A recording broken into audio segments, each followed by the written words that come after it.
So did you know that I make clay soaps? I don't I don't know if like the name of the company and the daily content and continuing to remind you when I'm putting clay in my soaps has like really driven that point home yet. So I make clay soaps and we're making a bunch of clay soaps today, and Soap and Clay Kidlet number 2 is helping me. And I'm going to tell you all about all of the soaps we're making and why in just a moment. But before I do, hello, I am Mrs. Soap and Clay. Let's make stuff.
How's it going, Sudsers? Welcome back to the channel. You are at Soap and Clay, where we make all the soapy things, and you are here for day 314 of 365 days of soap.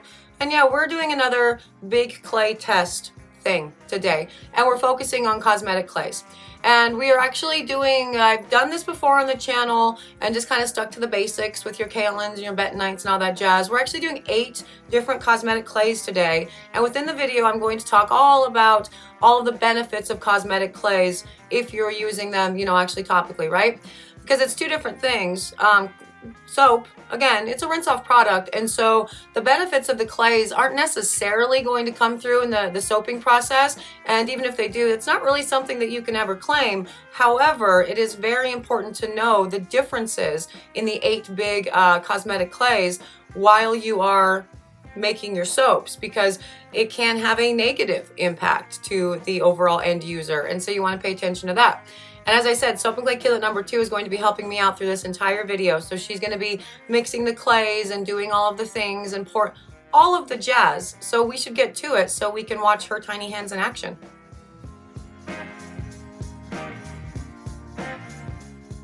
Okay, so today is a wild video because not only are we testing 8 different types of clays, Soap and Clay Kidlet number 2 is also helping. So we will be testing activated charcoal, and before you get all weird, yeah, I know activated charcoal is not, hello, is not a clay. I am aware.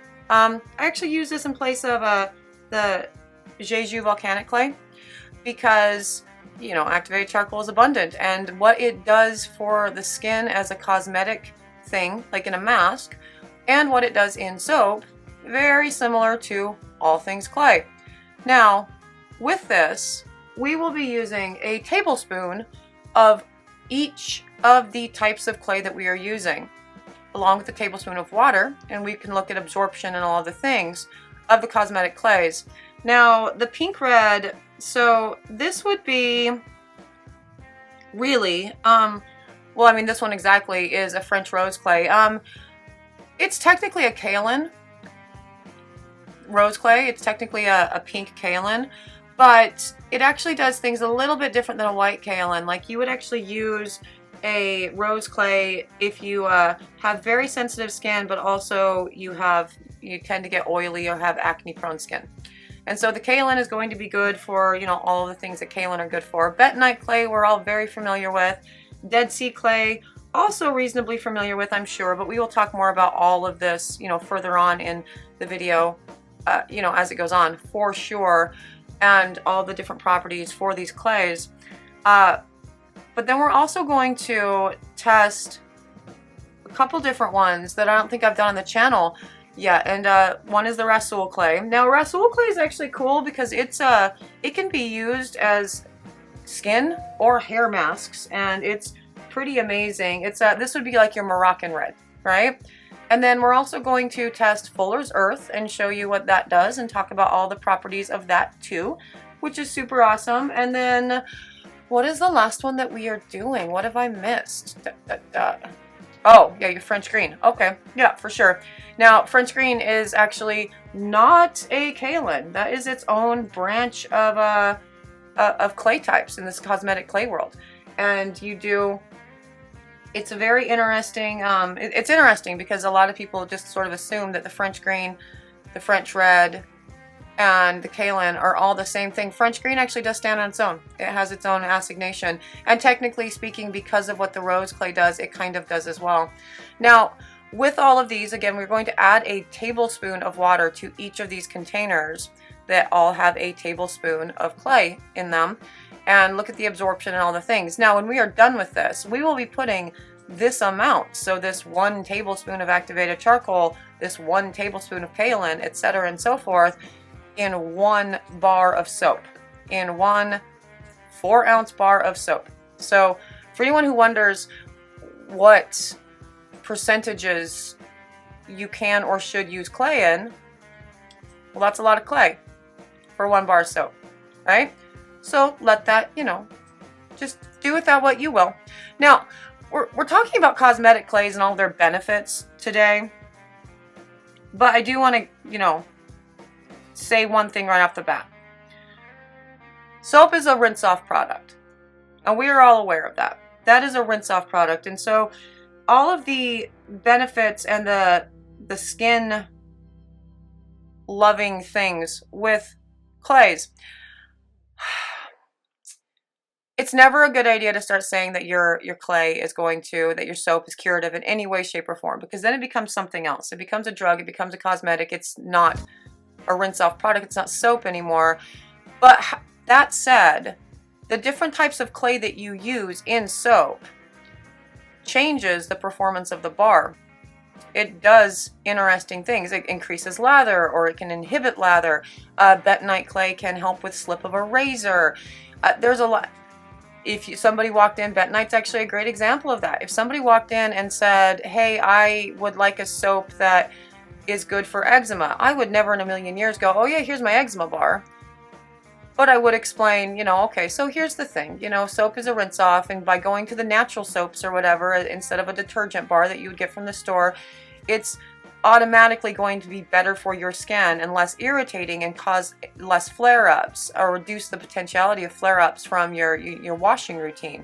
But also, I would never give them like a bar of like bentonite clay, like a bentonite clay bar. I would never do that, because that's actually not great for super sensitive skin types. So while nothing is necessarily curative, you do need to know your different clays, what they do in your soap, so you don't exacerbate skin conditions. And that's important. So that's what we're doing. Now you notice how some of these clays, like that Rasool, wow, it's very, very thick. And it's, again, still that 1 tablespoon of oil that went into, or of water that went into that clay. And the French green, it mixes very well, kind of thick. Kaolin's very thin. The pink red is also very thin. The bentonite, look at that. Now bentonite is cool. It absorbs like, I don't know, 8 times its weight in water. Like, it's definitely a powerhouse when it comes to clay types, for sure. But these are things to keep in mind when you're mixing and deciding to put clays into your line, into your soaps at all. For some of these, I will need to further hydrate them before I can even get them into a fluid soap batter. So therefore, I'm putting more water in my batch, and that's something that you'll have to play with in your recipe formulation, reducing your water content somewhere else so you don't get like a lot of shrinkage or a really kind of soft and squishy bar after saponification and all of the things. So we're not going to actually do any of that today. We're just going to show you what happens when you don't do it. And yeah, let's go. Okay, and so first up in the line is going to be the kaolin. And now I use kaolin most often in my soaps, right? And the reason for that is it really is the most gentle clay out there as far as, you know, the cosmetic clays go. It's very, very mild. It's good for dry skin. It's good for sensitive skin.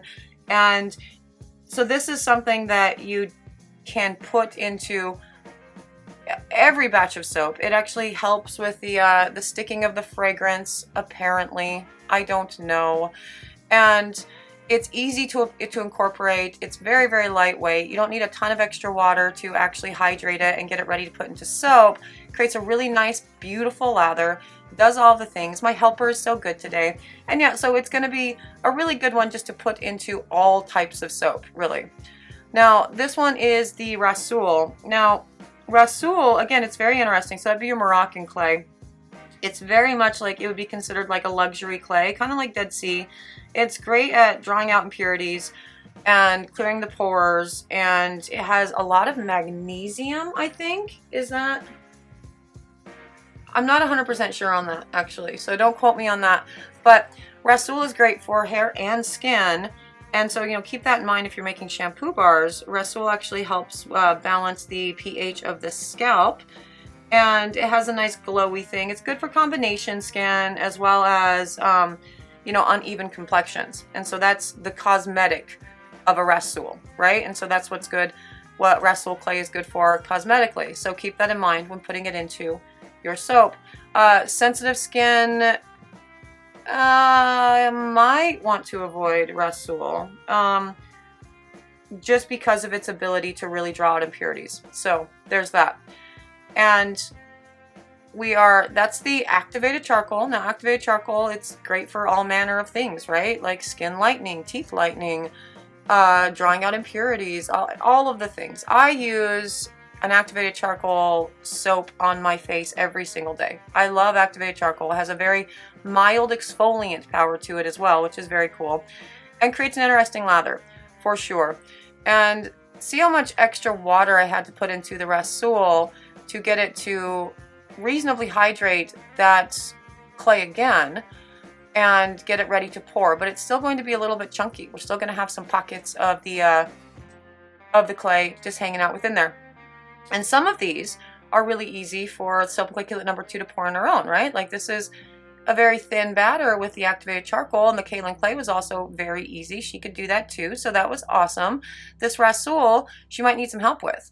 So, you know, there's going to be a lot of scraping and the whatever, and some of these are just going to pour a lot thicker. Also, something to keep in mind when you're making clay soaps is how it thickens your batter. See, I'm always working at a disadvantage when I'm doing like the soap challenges and everything, because I always use clay, and so my soap is always going to get a little bit thicker than what I would like.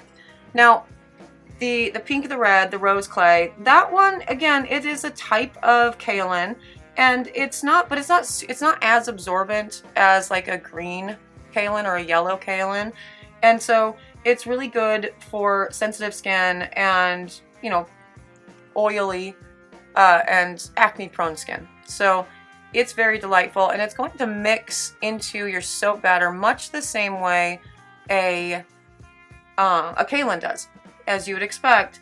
Now, the Dead Sea, it's very, very thick. It's definitely a heavy hitter there. So the Dead Sea mud is definitely a heavy hitter when it comes to pulling and cleansing and you know, pulling out impurities from the skin. Makes your skin look nice and healthy, has lots and lots of minerals in it.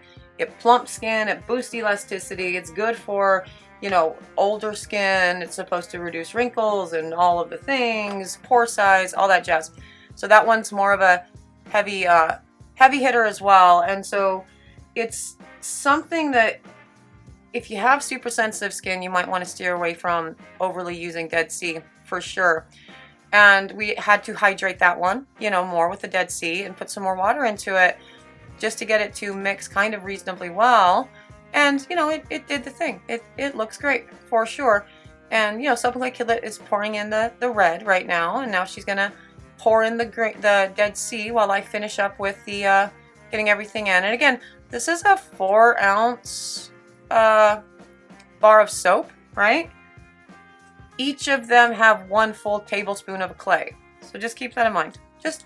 Just keep that in mind when you start your experiments with clay and how much you could or should use or all of that jazz. Yeah. So now the next one that we're going to do, I think, is the French green, but I'm not 100% sure. We're fixing all of I have such a good helper for this. She's been so good with all of it. I love having her around for that. Yeah, so the French green, the next one, Again, it's not actually a kaolin.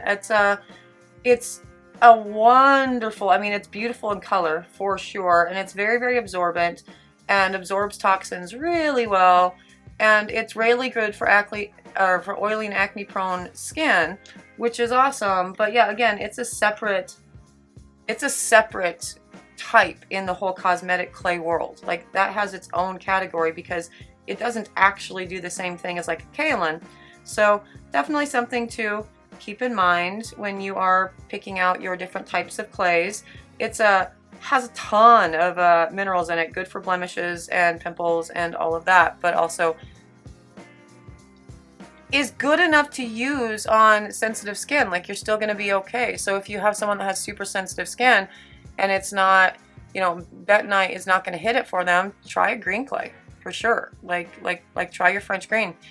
And you saw the bentonite and how thick that was. Now, we actually had to add quite a bit of water to the bentonite to get it kind of reasonable to mix in with the soap. And even then, it's still going to get kind of chunky. Bentonite, I think everybody knows. I think that's the most commonly known clay, right? And it's a volcanic ash, right? And it swells crazily. It expands like 8 times. It like absorbs like 8 times its weight, which is super wild. And it has like this magnetic pull to pull out toxins from your skin. So it's really good for the deep cleansing of your skin. So you definitely need to pay attention to that. That can be kind of bad for really, really sensitive skin types. You don't want to put a bentonite on there. Their skin will get inflamed. It's going to itch and burn and not be fun. So yeah, people with sensitive skin should super stay away from bentonite. Now, which one is this? Now I'm all confused. Which one do we have here? What do we need to pour still? Is that the bentonite? Oh, that's the bentonite. Cool. Yes, love it. Okay, yeah. My bentonite is usually grayer than that, so I guess that's why I was very confused. Like, what is this one? But yeah, so again, mixing in all of those little clumps and bumps and everything in this way. I would not actually incorporate a bentonite that way normally, but you know, for the purposes of this, let's see what happens so you have a visual. Now, the Fuller's Earth is actually a really interesting clay. It is from India, I believe, and it has tons of magnesium in it, and it absorbs excessive oil from the skin. It helps with blood circulation, adds a nice glow. It helps control acne, reduces blemishes, all of the jazz. Fuller's Earth is actually really great and can be used on, I think, all skin types. I mean, if the super sensitive skin types out there, maybe not, but in all actuality, I don't think Fuller's is kind of an innocuous one as far as really causing any real damage to sensitive skin. So keep that in mind. But if you have really sensitive skin, I mean, I would still stick with the kaolins and all that jazz. But yeah, so this is what we have done for all of these. We are going to actually not even put them in the oven. We're just going to let them sit out on the counter for a day or two. And then we're going to do a test of the lather and all the jazz with these different types of clay. And they're very, you know, there's a lot of clay in all of these soaps. I guess that's like the biggest point that I want to drive home with all of this, because I always get the question, how much clay do I use? Or, you know, people tell me I use 1 teaspoon per pound of oils, and I'm like, okay, that's cool. Yeah, do that. But also, what happens when you use a lot more? Well, we're going to find out. And these bars are just the rest of the batch they have nothing in them. None clay, none anything. And yeah, again, these are going to set out and set up and go through saponification. And then we will check that lather. Thank you for your help.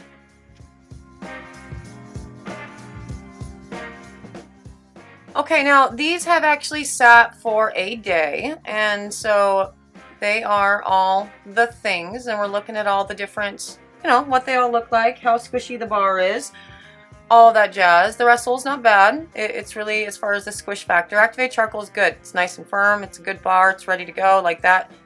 That is a well-formed bar right off the bat. Bentonite, it's a little bit soft still. Like, the bentonite is going to take extra time to finish losing all of its water weight. I mean, they're all going to take time to finish losing their water weight, but more so than, yeah, the red is going to be good too, much like the Kaolin, but more so with the bentonite, and that has more to do with the fact that there's actually quite a bit of extra water in the batch. And Kaolin, same thing, and the Dead Sea, it's actually still going to be a little squishy. See that? Yeah, that needs a lot more time to do its cure thing too, so that would benefit from a longer cure.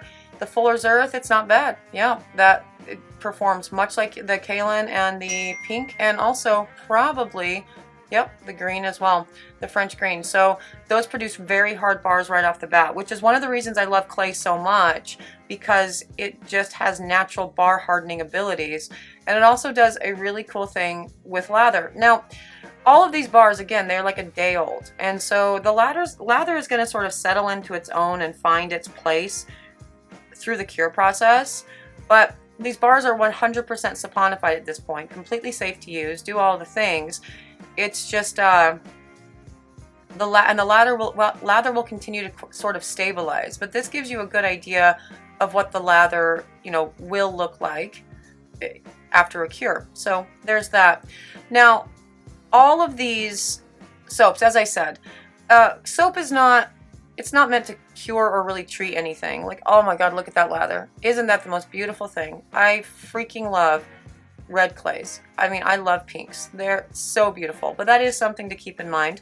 You do get discoloration of lather when you're using this in this quantity, really. But didn't it create just a beautiful bar? It looks beautiful. Now the Rasool.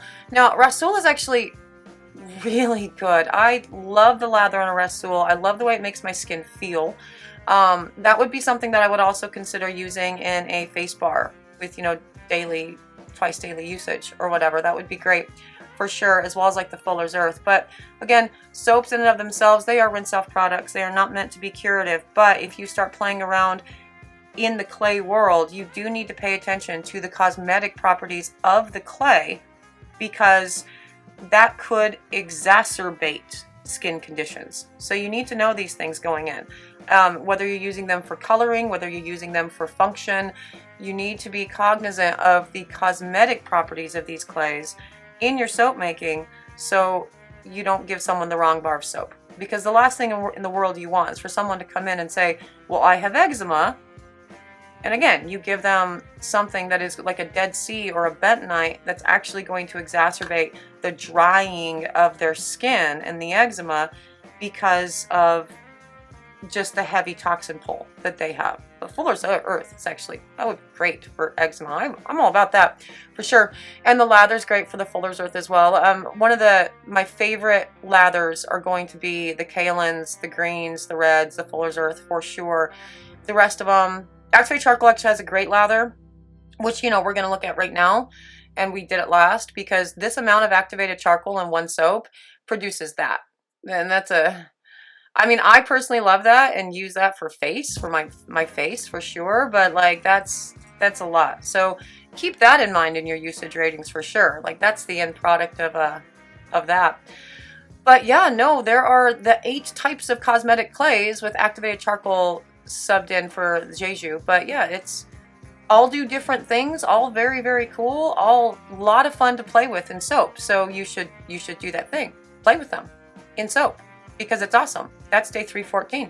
And there you have it, a whole bunch of cosmetic clays, what they are used for, and what they do in soap. And yeah, so they actually, as you can see, they produce different bars for sure. And you do want to pay attention to what types of skin can use, you know, a Dead Sea clay versus a Rasool, or all of the things for sure. So there's that. And also pay attention to the amount of activated charcoal that you put in a bar. And also pay attention to the amount of clays that I put into a 3.5 ounce bar of soap at all, really. Just keep that in mind. For all the people who continue to ask me how much clay, a lot. A whole lot goes into every single batch, because yes, I'm making clay soaps, not just using clay as like an additive. So there's that. Yes. I hope you guys had a really good time with today's video and you learned some stuff and had some fun watching the Soap and Clay Kidlet do her thing and help out. I certainly had fun with her being there with me today. That was awesome. And yeah, if you did have fun and you would like to continue having more fun with us, subscribe to the channel. For those of you who are subscribed to the channel, hey, thanks. I hope you guys always have fun. I always have fun with you. That is for sure. I'm out of here for today. I will see you guys all again tomorrow for another round of soapy fun and likely another Amy Warden soap challenge. Bye.